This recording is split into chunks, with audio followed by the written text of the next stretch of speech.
It's knocking on the door. मंदी दरवाजे पर दस्तक दे रही है, ऑलरेडी दे चुकी है। साल 2023 ये पूरा साल मंदी का रहने वाला है बहुत सारे एनालिस्ट के मुताबिक, और मंदी मिड 2024 या एंड 2024 तक चल सकती है। हालांकि मंदी का कितना असर इंडियन इकोनॉमी पे होगा ये तो देखने वाली बात होगी, लेकिन अगर ग्लोबली मंदी आ रही है तो इन्वेस्टिंग अपॉर्चुनिटी भी आ रही है। इसीलिए मैं आज 5 ऐसे दमदार फंडामेंटल्स वाले सेक्टर्स लाया हूँ जिसमें आप ड्यूरिंग मंदी के टाइम इन्वेस्ट कर सकते हो। वक्त से पहले प्रिपेयर्ड रहना उतना ही जरूरी है जितना वक्त आने के बाद उस पर रिएक्ट करना होता है। मंदी का असर कुछ चीजों पर पॉजिटिव होने वाला है। इन चीजों पर मंदी का असर पॉजिटिव होगा, उन चीजों को हम पहले खरीद कर रख सकते हैं एंड ड्यूरिंग मंदी टाइम उसमें हम प्रॉफिट बुक कर सकते हैं। कुछ चीजों पर मंदी का असर बुरा यानी नेगेटिव होने वाला है, तो ड्यूरिंग मंदी टाइम हम इसे खरीद सकते हैं। मंदी खत्म होने के बाद हम उसमें प्रॉफिट बुक कर सकते हैं। हम आज इन्हीं सारी स्ट्रेटेजीज का स्टडी करने वाले हैं, इन्हीं सारी स्ट्रेटेजीज को समझने वाले हैं, तो वीडियो पूरा जरूर देखना।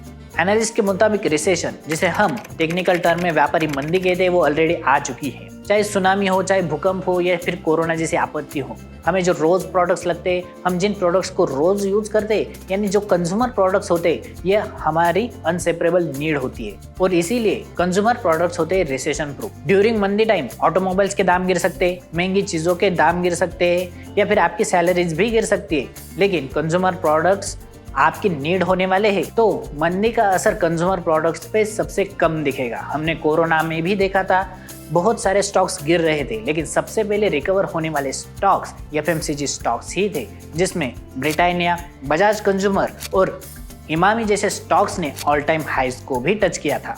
मतलब एक बात तो तय है कि एफएमसीजी स्टॉक्स बढ़ने वाले हैं, तो गिरने वाले स्टॉक्स में शायद ऑटोमोबाइल स्टॉक्स होंगे, आईटी स्टॉक्स होंगे, फार्मास्यूटिकल स्टॉक्स होंगे।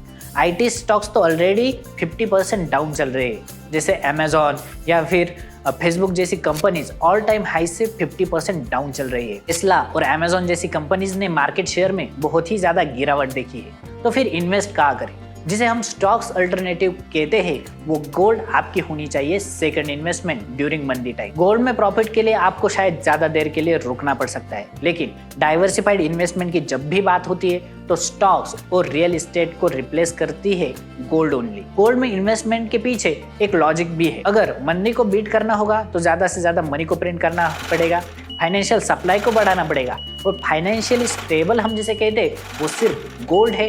तो गोल्ड ही आपकी सेकंड इन्वेस्टमेंट होनी चाहिए, रिसेशन प्रूफ इन्वेस्टमेंट होनी चाहिए। जो भी लोग गोल्ड में इन्वेस्ट नहीं करना चाहते, जिनको लगता है कि गोल्ड बहुत ही कम रिस्क वाला एसेट है, तो वो गोल्ड 2.0 में यानी बिटकॉइन में इन्वेस्ट कर सकते हैं। लेकिन बिटकॉइन में इन्वेस्ट करने के बाद आपको 3-4 साल रुकना पड़ेगा, और बिटकॉइन बहुत ही ज़्यादा रिस्की एसेट है, तो सोच समझ कर ही इन्वेस्ट कीजिए।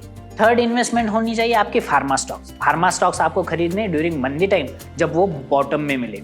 The big bull Rakesh Jhunjhunwala कहते हैं कि उनकी सबसे खराब इन्वेस्टमेंट रही थी हेल्थ, जिन्होंने उसे इग्नोर किया था। कोरोना ने भी हमें यही सिखाया है कि हेल्थ आपकी सबसे इंपॉर्टेंट एसेट है, और इसीलिए फार्मास्यूटिकल स्टॉक्स अगर आपको बॉटम में मिलते हैं ड्यूरिंग रिसेशन टाइम तो यू शुडंट मिस इट, जिसमें आप इरिस लाइफ साइंसेस, जेएमएम फॉडुलर और सेगाची जैसी गुड फंडामेंटल्स वाली कंपनीज को कंसिडर कर सकते हो। इन स्टॉक्स को मैंने यहाँ इसीलिए लिस्ट किया है क्योंकि ये स्मॉल और मिड कैप सेक्टर से आते हैं, और स्मॉल और मिड कैप में रिस्क ज़्यादा होता है लेकिन प्रॉफिट पोटेंशियल भी ज़्यादा होता है।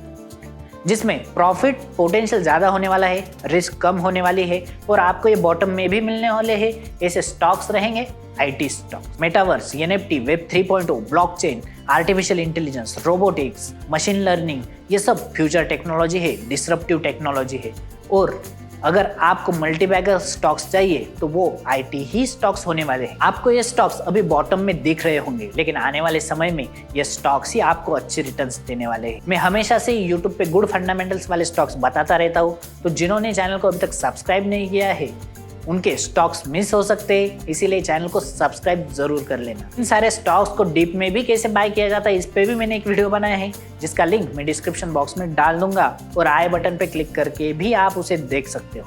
लास्ट रिसेशन इन्वेस्टमेंट आपकी होनी चाहिए businesses. Start something, start new, कुछ भी स्टार्ट करो, कंटेंट को क्रिएट करो, इंस्टाग्राम पे क्रिएट करो कंटेंट, यूट्यूब पे क्रिएटर बनो, स्टार्टअप स्टार्ट करो, बिजनेसेस बनाओ, बिजनेसेस में इन्वेस्ट करो, स्टार्टअप में इन्वेस्ट करो, टेक्नोलॉजीज में इन्वेस्ट करो, टेक्नोलॉजीज को बेचो, प्रोडक्ट्स को बेचो, कुछ भी अपना स्टार्ट करो and that should be your best investment. Learn something new, learn technology, invest in your health and best of luck for your future investment.